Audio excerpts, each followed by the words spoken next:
Hello friends, मैं Avitesh फनवर्क&टेक solution. Friends, मैं आज आपको बताऊंगा कि अगर आपके पास कोई माइक्रोमैक्स का q345 मॉडल हो और उसका अगर आपका स्क्रीन या फोल्डर जिसको बोलते हैं डिस्प्ले टूट गया हो, तो आप उसको जब मार्केट में लगवाने जाते हैं तो उसका रियल कॉस्ट आपको पता नहीं होता है और दुकानदार या कोई सर्विसमैन आपसे उसका फूटने के बाद कहता है कि भाई 300, 400 या 3000 या 4000 जैसा जो सेट हो उस हिसाब से पैसा मांगने लगता है।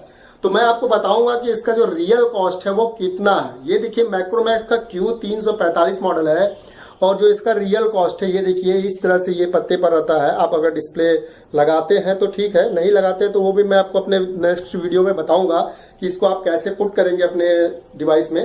तो जो इसका रियल कॉस्ट है ये देखिए, यहाँ पर ये आपका टच का पत्ता है, ये आपका डिस्प्ले का पत्ता है और जो इसका रियल कॉस्ट है ये मार्केट में मैं लाया हूँ 1100 रुपए का।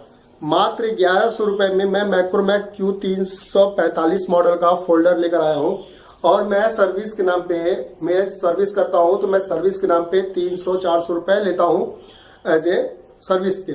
और आप मार्केट में लगवाते हैं तो आपको पता होना चाहिए कि आपका जो फोल्डर है वो क्या है, उसका रियल कॉस्ट। और आप भी सर्विस के नाम पे पूछ लीजिए दुकानदार से कि क्या सर्विस है आपका चार्ज, आप फोल्डर का रेट ले लो। अगर दुकानदार नहीं मानता है तो कोई बात नहीं, आप किसी और दुकानदार के पास जाइए, कोई न कोई आपको कम पैसे में लगा ही देगा। और है क्या कि आपको अगर रियल कॉस्ट नहीं पता है तो कोई भी आपका 11 का कहेगा 2200-2500 दे दीजिए।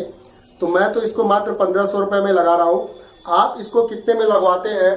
माइक्रोमैक्स q345 मॉडल है और जो भी है, जैसा भी है, जो भी रेट मार्केट में फोल्डर का होता है, मैं रियल कॉस्ट आपको अपने चैनल पे अवितेश फनवर्क में बताता रहूंगा। आप मेरे चैनल अवितेश फनवर्क&टेक सॉल्यूशन को देखिए, लाइक करिए, शेयर करिए और ज़्यादा से ज़्यादा सब्सक्राइब करिए। मैं इसके बाद सैमसंग है, जियोनी है, ओप्पो है, कोई भी मॉडल हो, इस तरह के जो सेट है जिनका फोल्डर टूट जाता है उनका क्या रियल कॉस्ट है मैं आपको अपने चैनल पे बताऊंगा। तो दोस्तों आप मेरे चैनल को देखिए, लाइक करिए, शेयर करिए और ज़्यादा से ज़्यादा सब्सक्राइब करिए। धन्यवाद दोस्तों।